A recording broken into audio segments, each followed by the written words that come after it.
I am the commissioner for the legacy of enslavement. I go around the country telling people the true story of enslavement in this country. I call it the stain on America's soul because you cannot wash it away. You cannot erase it. You cannot reparate it. That stain is here forever. And those are the stories that we tell.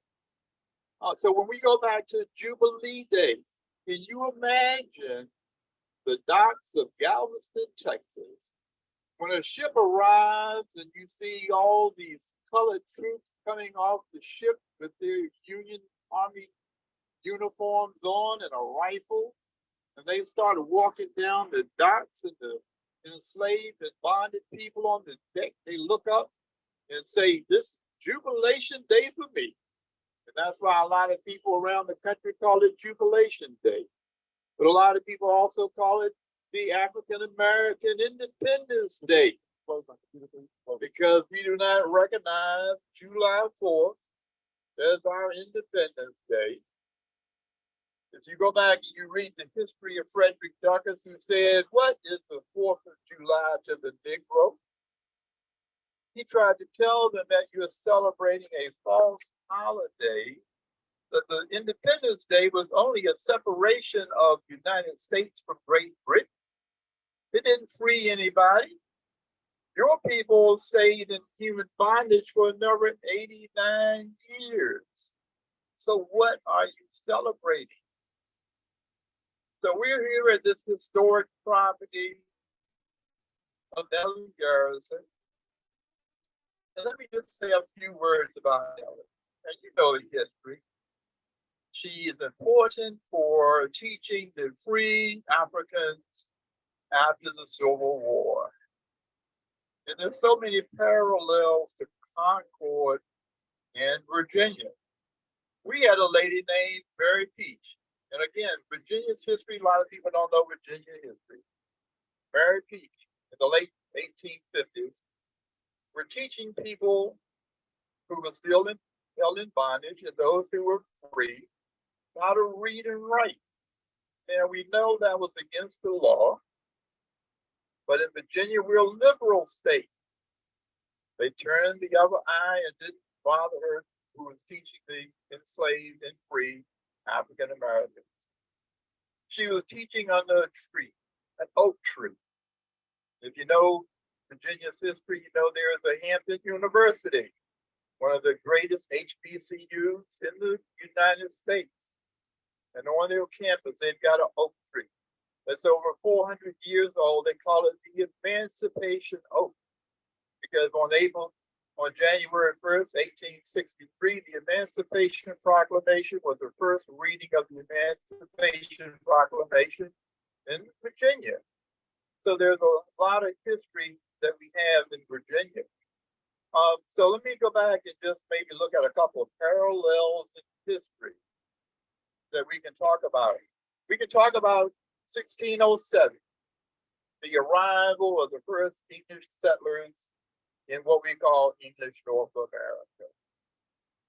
Again, before Plymouth.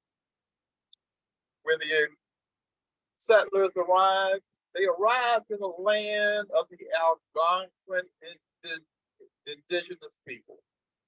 People who had been there for over 10,000 years. When they settled Concord in 1635, they also encountered the land of the indigenous Algonquins. In Virginia, we massacred the Algonquins and took their land. Here in Concord, you peacefully worked out an agreement with the Algonquins so you could take over Musquetequid. And then you called it Concord. But what's so amazing to me is I tell people Concord, established in 1635, legalized slavery, 1641.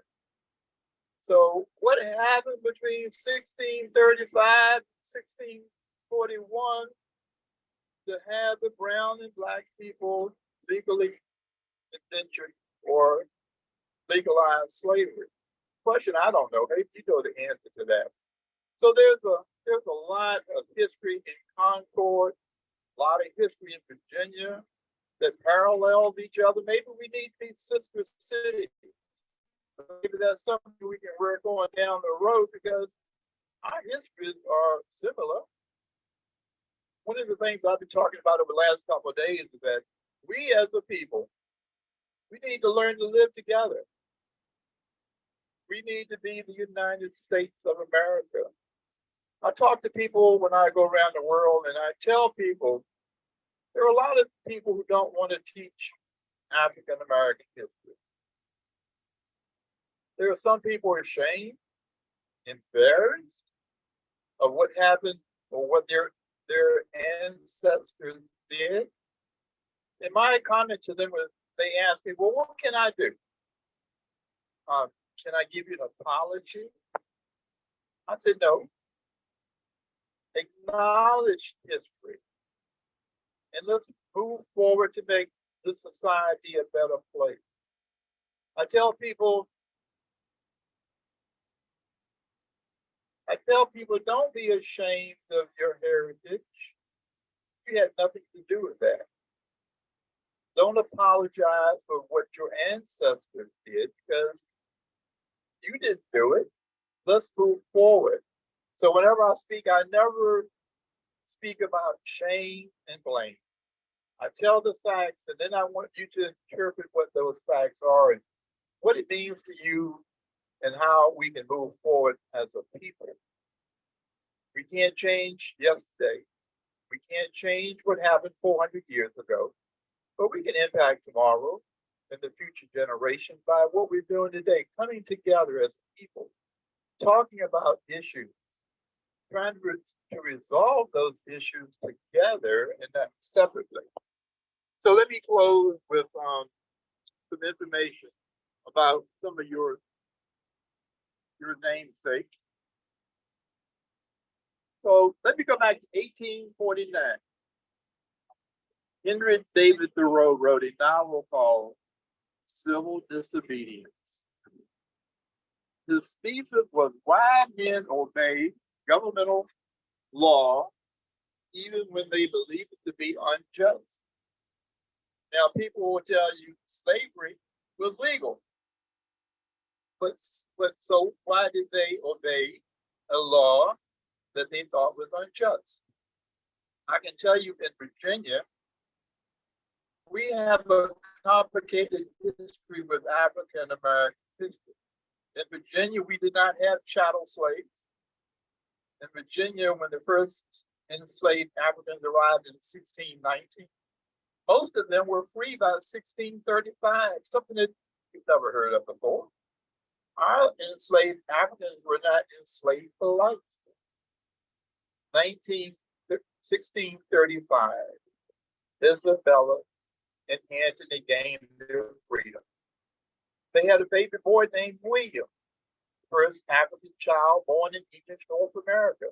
These are stories that people don't tell you. In 1650, Anthony and Mary gained their freedom, and they had one of the largest plantations in Virginia. They owned white servants and black servants. We call this the beginning of the free families of Virginia.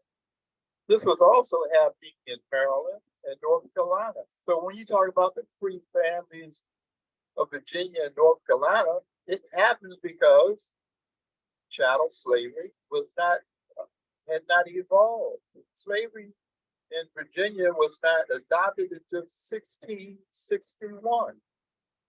So for 42 years, those enslaved Africans in Virginia had the opportunity to buy their freedom. And a lot of these plantation owners decided that this is illegal. I should be owning people. And they let them go free. So a lot of history. Let me go back to Henry David Thoreau. His profound stance influenced eventual leaders like Gandhi in India, Leo Tolstoy in Russia, and America's Martin Luther King Jr. It is said that Martin Luther King Jr. developed his non-violence approach to laws that were unjust by reading his book, civil disobedience. And I'm going to end here because of time.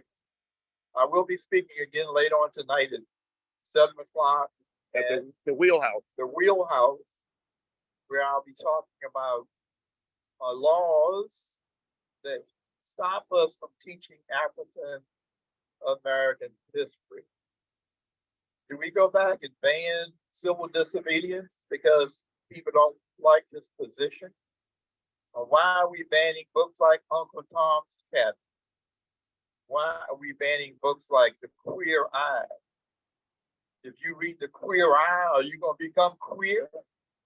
That's a position that a lot of people in our country are taking. So let's just ban that book. I don't have to worry about it anymore. So those are my few comments. So thank you for allowing me to speak today. I enjoy Concord.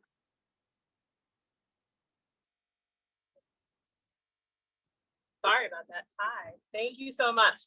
I just also wanted to give a big thank you to Jen Turner, who is our executive director.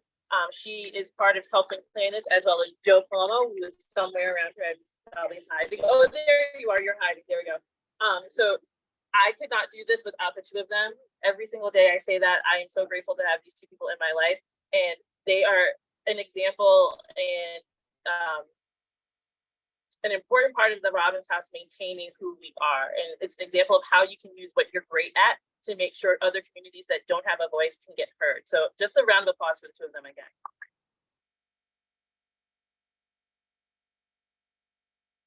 So now I know that we have our band playing, correct?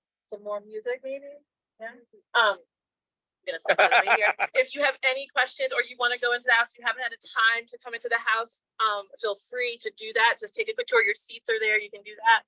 But please, thank you so much for coming again to Juneteenth at Robbins House and helping us maintain this amazing event and making it a yearly part of the Concord thing, right? 67. Andrew Williams Jr. Andrew Williams Jr. Do you want to speak after the band plays? Yes. Perfect.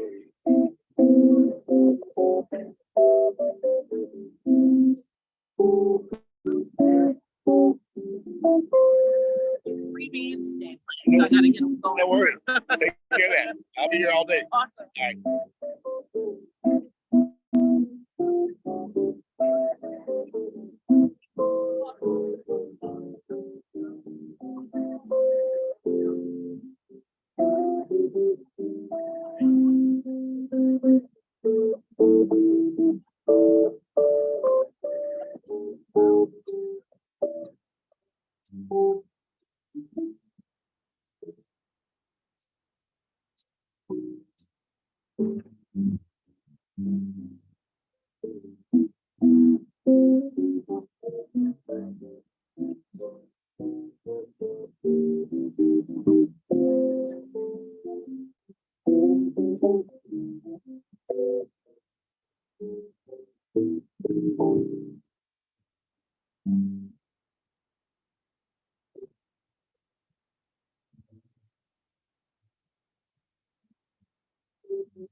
Yeah.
All right, guys, love it, love it.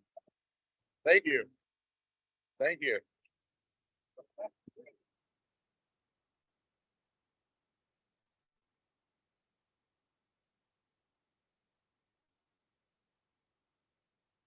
Have a great day. I love it every day. Look, hey, you guys got a Facebook page? Yeah, I'm streaming it, so I want to tag you guys later. Yeah,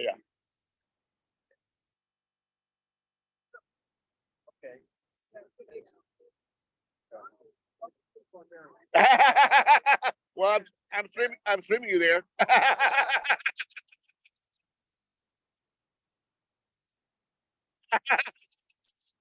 I'm your guy. 10% commission.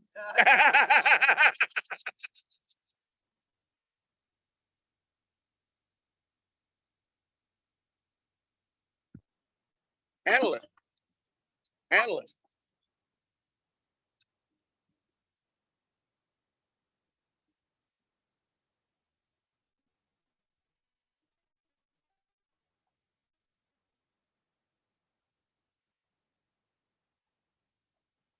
Oh, Joe.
Yeah.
Go for it.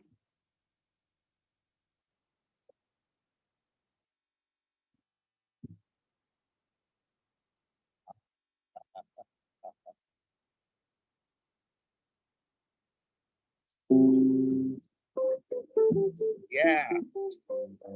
Move.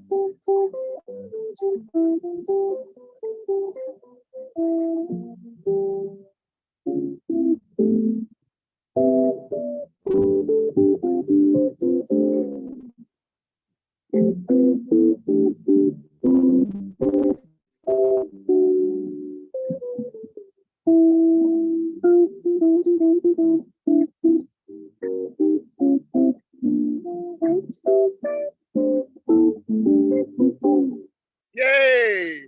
Thank you guys. I love it.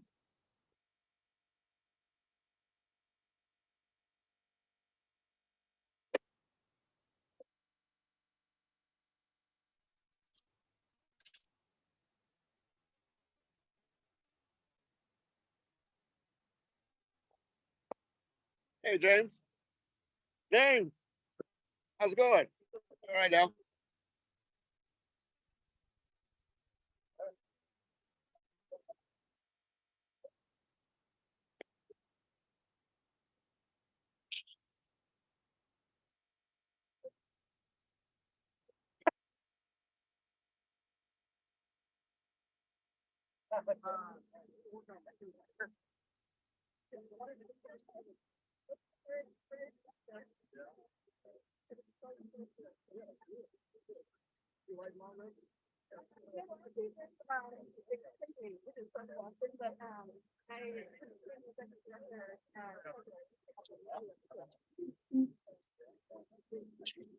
So this is Andrew Williams Jr. I'm here at the Robbins House, ROBBINS.org.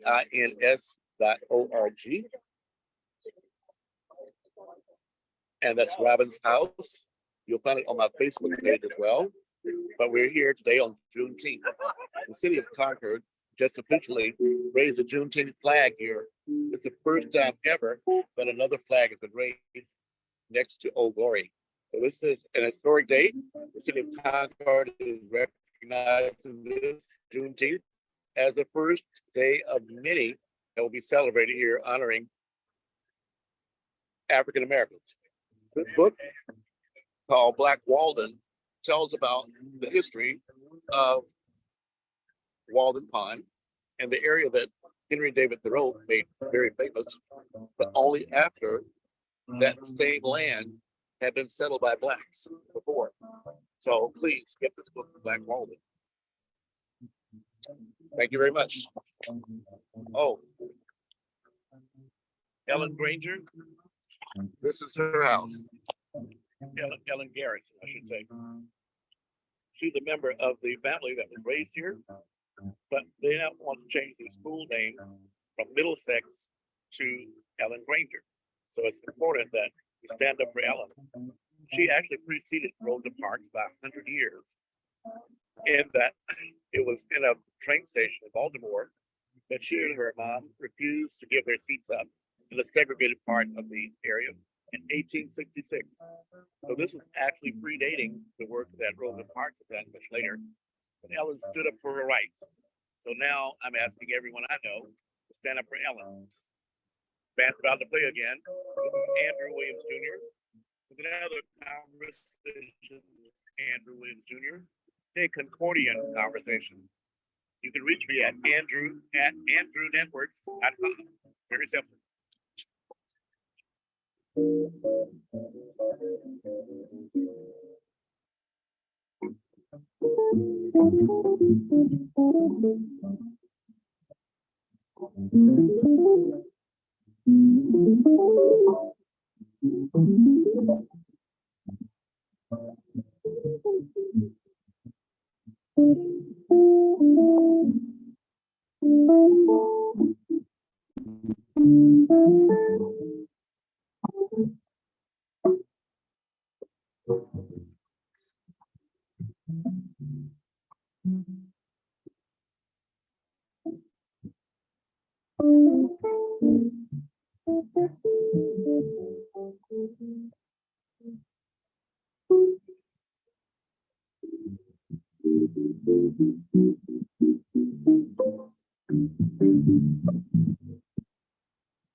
I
like that.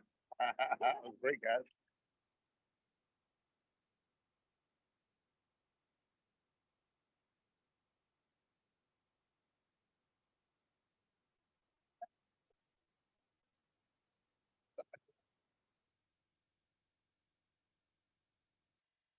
Well, the band's gonna take a break, guys. Really good work here, and we really do appreciate their help. I'm Andrew Williams, Junior Band, enjoying the day at the Robbins house.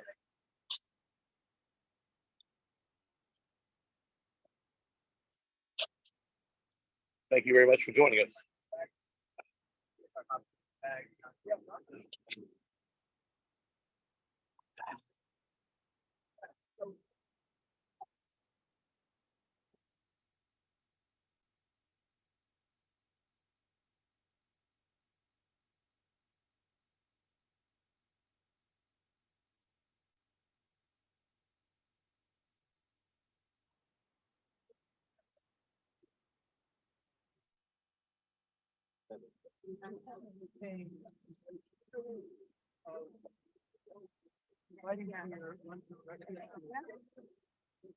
Myself and myself and tell you a story. For what purpose? So that they hear.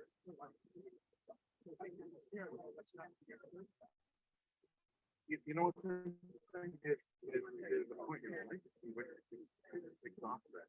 It continue to educate. Yeah. What's the In my opinion, no, What's the answer? we talked about it, right, exactly. what's the option?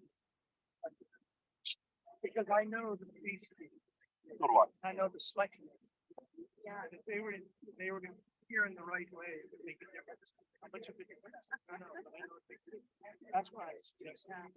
Good question. What's your option?